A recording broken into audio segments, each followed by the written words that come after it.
Bismillahirrahmanirrahim. Assalamualaikum warahmatullahi wabarakatuh. Perkenalkan saya Nur Aziza dengan NIM 1824012. Di sini saya akan menjelaskan terkait dengan penerapan metode blended learning pada masa pandemi. Pertama-tama, apa itu dulu blended learning? Blended learning ini berasal dari bahasa Inggris yang terdiri dari kata blended dan juga learning.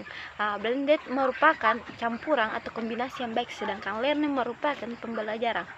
Menurut Hardy Cartier pada tahun 2005, blended learning merupakan pendekatan pembelajaran yang mengintegrasikan pembelajaran tradisional tatap muka, pembelajaran jarak jauh yang menggunakan sumber belajar online yang beragam pilihan komunikasinya yang dapat digunakan oleh guru maupun siswa.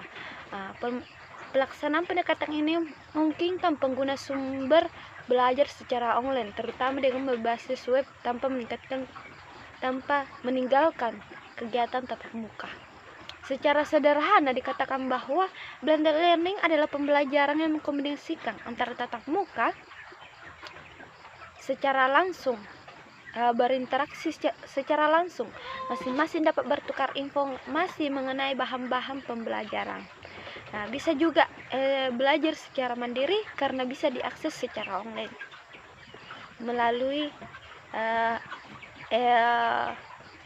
metode ini, maka bisa digunakan pada masa pandemi ini.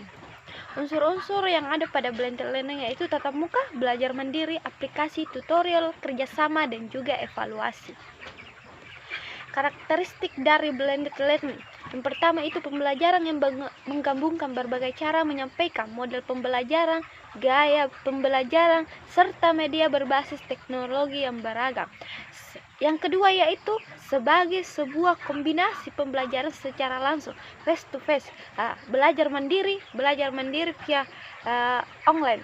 Pembelajaran yang didukung oleh kombinasi efektif, cara penyampaiannya, cara mengajarnya, dan gaya pembelajaran itu sangat bagus. Guru dan orang tua peserta belajar memiliki peran yang sangat penting. Guru sebagai fasilitator dan orang tua sebagai pendukung. Tujuan dari pembelajaran blended learning ini, yang pertama membantu peserta didik untuk berkembang lebih baik dari proses belajar sesuai dengan gaya belajar dan preferensi dalam belajar yang dilaksanakan secara online, menyediakan peluang dan praktis realistis bagi pendidik, peserta didik untuk pembelajaran secara mandiri, bermanfaat dan terus berkembang. Yang terakhir yaitu meningkatkan penjadwalan fleksibilitas bagi peserta didik dengan menggabungkan aspek terbaik dari tatap muka dan instruksi online. Kelebihan dari blended learning ini yaitu pembelajaran terjadi secara mandiri dan konvensional. Yang keduanya memiliki kelebihan yang dapat saling melengkapi. Yang kedua yaitu pembelajaran yang lebih efektif dan efisien. Yang ketiga, meningkatkan aksesibilitas dan adanya blended learning, maka peserta didik makin mudah dalam mengakses materi pembelajaran. Mungkin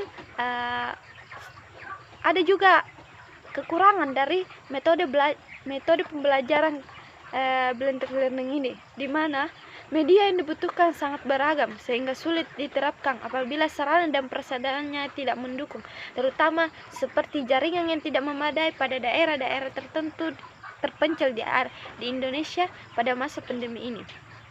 Yang kedua, tidak meratanya fasilitas yang dimiliki oleh peserta didik seperti komputer dan akses internet, karena dalam blended learning itu diperlukan yang namanya akses internet yang memadai. Apabila jaringan kurang memadai, maka akan menyulitkan peserta didik dalam mengikuti pembelajaran yang dilakukan secara online ini.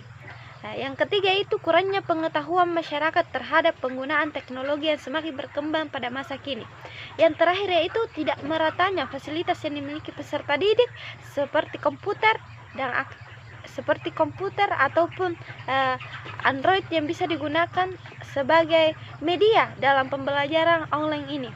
Mungkin hanya itu saja yang bisa saya sampaikan, lebih dan kurangnya mohon dimaafkan. Wassalamualaikum warahmatullahi wabarakatuh.